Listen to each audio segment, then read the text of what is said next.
Hi everyone, welcome back to my channel, or if you're new here then my name is Lucy and I'm a third year medical student at the University of Nottingham. In today's video I am going to be answering some of your assumptions about medical school. A little while ago I posted on my Instagram story saying what assumptions do you have about medical school, and I got a lot of assumptions back, so I'm going to go through some of them and I'm going to talk to you about what medical school is really like, and hopefully I can bust some of those myths and misconceptions along the way. So first up we have, it's really competitive in medical school. Now, as you might know, the process of actually getting into medical school is a really competitive process that requires you to sort of have top grades and do really well on admissions tests and perform well in interviews, and often it can feel like you're trying to outperform other candidates to get a place.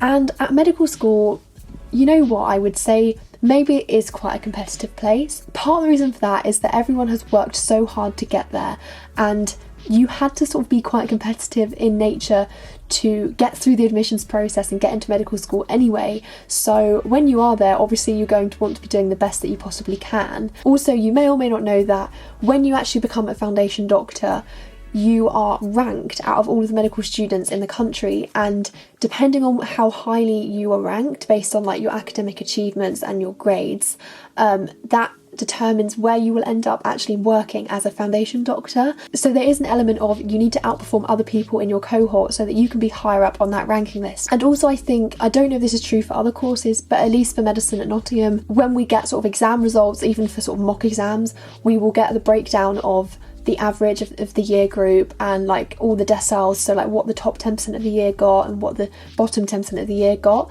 So you are always kind of getting fed the information of like where you are in the year group, and so obviously if you're not where you want to be, you're going to have that sort of feeling that you want to kind of move up the rankings a little bit. So in a way, I mean, it is competitive, but then I think medical students are so good at supporting each other and helping each other, so it doesn't feel like you're competing against your friends and you're trying to like sabotage them doing well so that you can do better.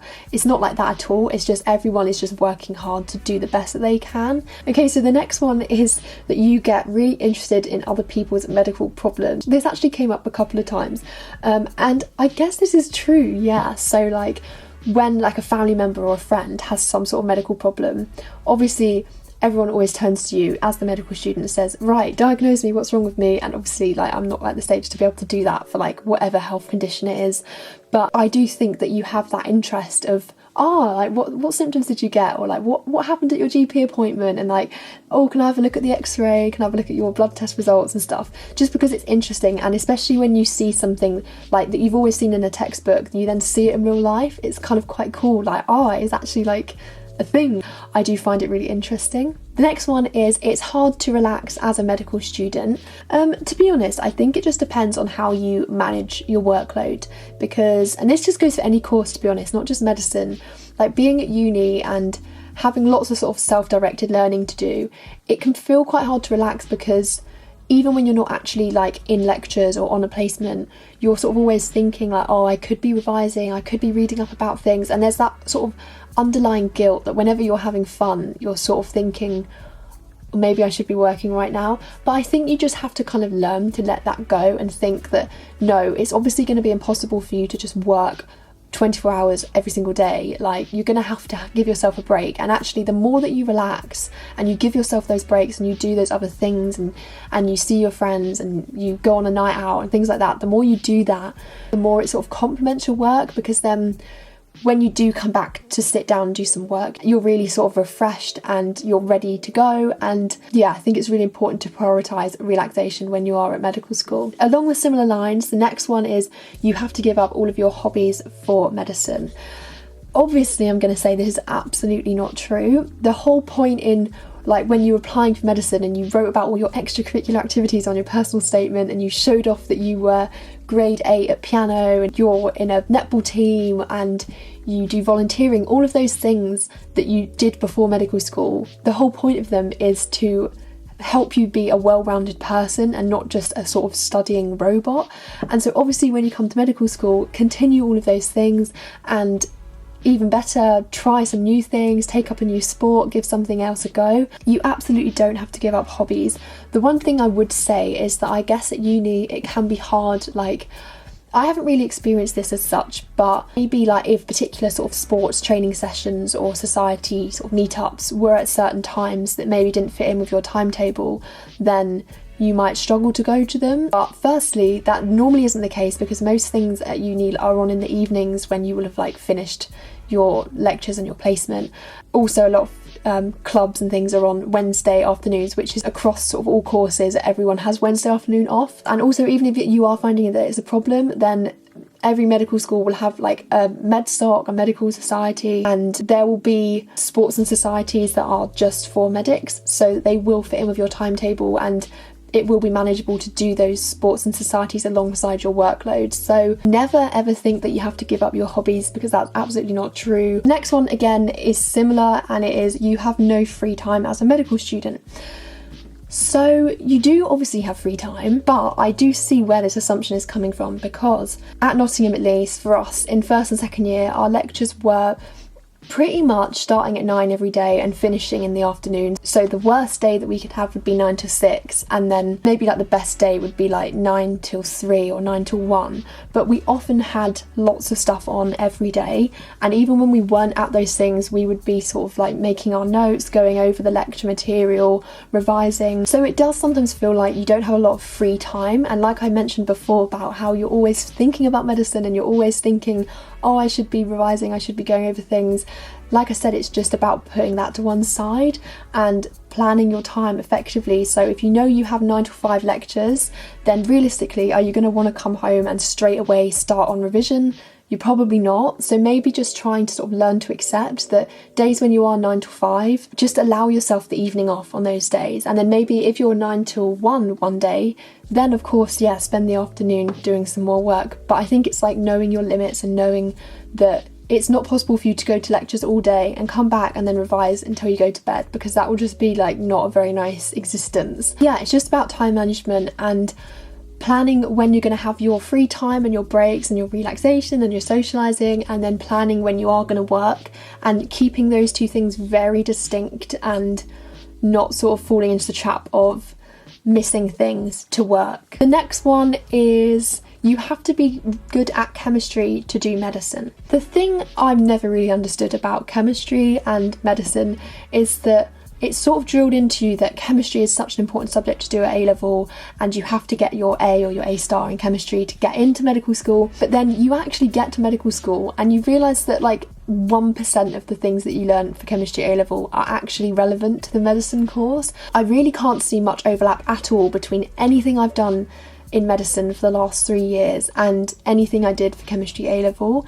I mean, I think like the underlying principles and understanding like very simple like reactions and stuff like that, maybe, yeah, but like just the vast majority of A-level chemistry I've never looked at again. So obviously, yes, you do have to get a good grade at A-level to be able to actually get into medical school, but if you're one of those people that's really struggled with chemistry A-level and you had to put so much work in to sort of understand it and get that good grade, then don't think that you're necessarily going to really struggle doing medicine, because there isn't really much overlap or much similarity between them. And yeah, so I never really understand why chemistry is like the key A-level that you need to do. I've always thought it should be biology, but I don't know. So the next one is medical school is all memorization. Yeah, so medical school is renowned for being the subject that just has a lot of content, and it is a lot of stuff to just learn, and a lot of it, yeah, it is kind of quite factual. Like you just have to know the facts and you just have to memorize them. Especially with anatomy, like you just have to learn what every muscle is called, you have to learn what nerve innervates every muscle, and you have to learn the blood supply of every muscle and every organ and everything, and it just does feel like a lot of memorization, that you're literally just looking at a piece of paper and trying to get that information into your head.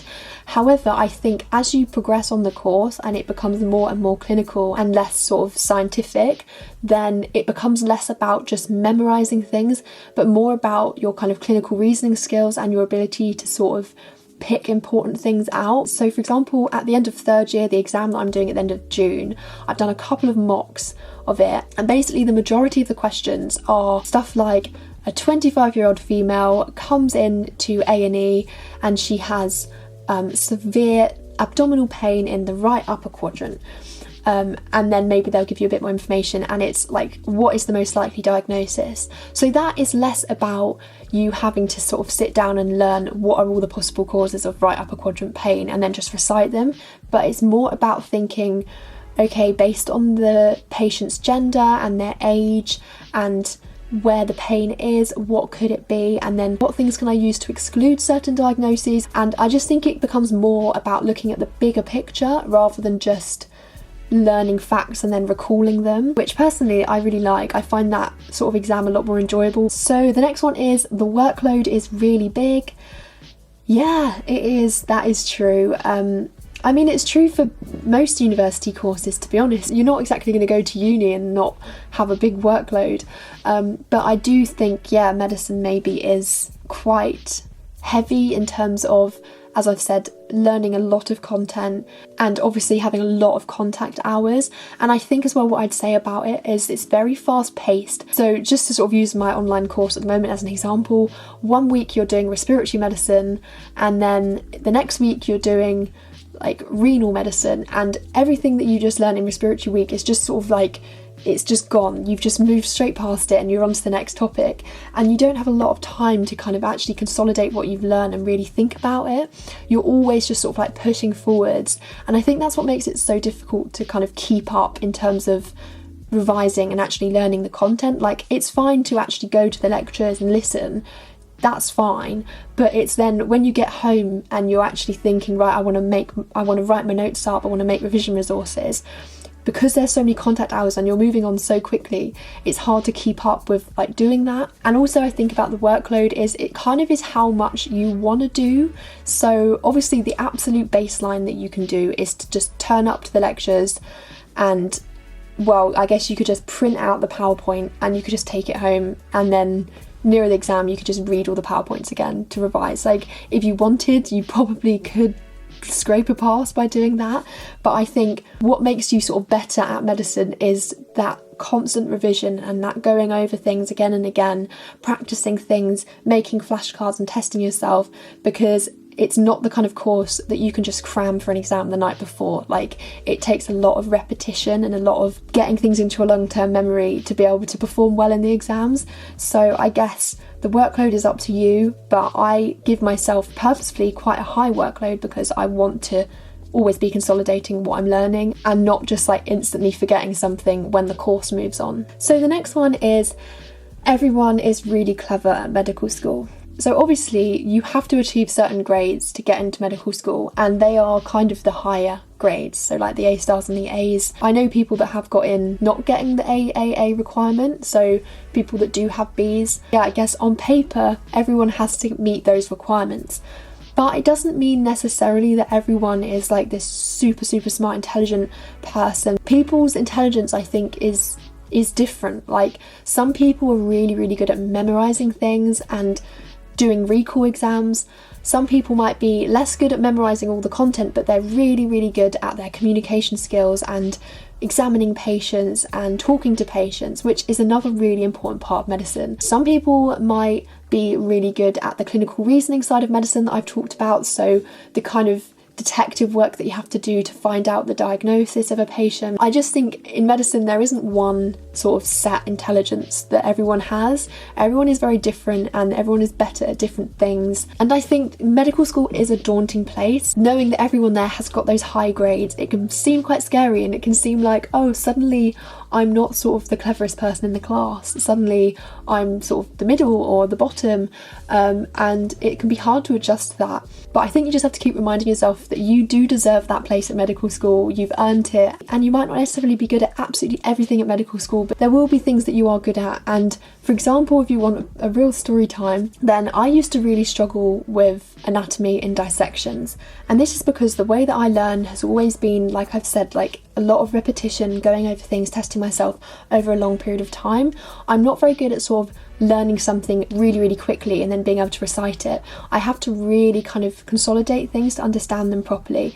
So what I found hard about dissections was that it would often be like you have a week to learn the whole arm anatomy, and then you'd have a dissection, and in our dissections we would have like a little test at the end, like a little sort of Q&A thing where we'd get asked questions and you'd sort of get points and stuff. It didn't go towards our exam grades, but it was just like a little test to see what you knew. And I just used to find them really daunting, and I don't feel like they were a good representation of how I perform in exams in general, because I'd never have time to go over the whole arm and actually consolidate it and learn it properly, which I would for the exam, but in a week I just can't work that fast, and some people can, and so they'd obviously be really good at these tests and like they'd know all the answers, and then I would be really struggling with my questions. And I think I even cried, or like I had tears in my eyes for one of my dissections. It was that bad, but it was okay because I knew that by the time the exams came I will have got everything into my long-term memory, and I will have learnt things properly and be able to perform the standard I'd like to be able to perform at. So yeah, like that's just an example. Some people are really good at that short term, like learning things quickly and being able to recite them. Some people are slower at learning, and like I've talked about this before in my videos, but I'm very slow at essay writing. It will take me weeks to write an essay, and yet some people can bash it out in like one day, and I just can't do that. So everyone has their different strengths and weaknesses and their different ways of learning and revising, and it's just sort of having confidence in yourself and knowing that your way, if it works for you, then it's okay. So the last assumption I'm going to talk about is there are loads of exams. Obviously medicine is more of an exam-based course than a coursework-based course, so I think I've only been assessed on like 2 essays or 3 essays maybe my whole time at medical school so far, and then obviously my dissertation, but all the other examinations have been like sit down multiple choice exams or written exams, or clinical skills exams, so actually like examining patients. And yeah, I guess there are quite a few exams. Like I think the end of second year we had maybe 6 or 7 exams. The end of this year we actually only have 2. We're meant to have 3 because we meant to have our clinical skills one, but it was cancelled because obviously we haven't been on placement and we haven't been interacting with patients, so we can't do that one.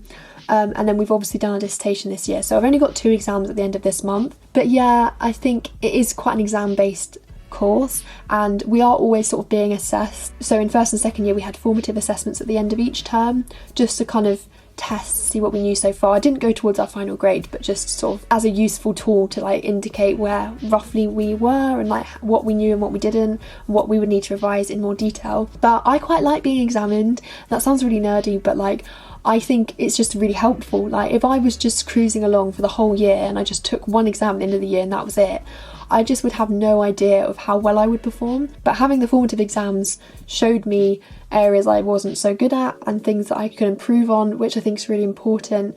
And I'm definitely more of an exams person than a coursework person. I'm too much of a perfectionist to enjoy coursework. I just always feel like I've never finished and that I can always improve it, whereas an exam, like it's a set time. Once you've done, you just walk out the exam and you leave it behind, which I much prefer. But yeah, it is quite a lot of exams maybe compared to other courses. So I hope that video was helpful for giving you a bit of an insight into what medical school is really like, and if you want to get involved with any of these Q&A and assumptions videos in the future, then do follow me on Instagram and look out for any sort of polls or questions I put up for you. And yeah, hope you're doing well, and I'll see you very soon for my next video. Bye.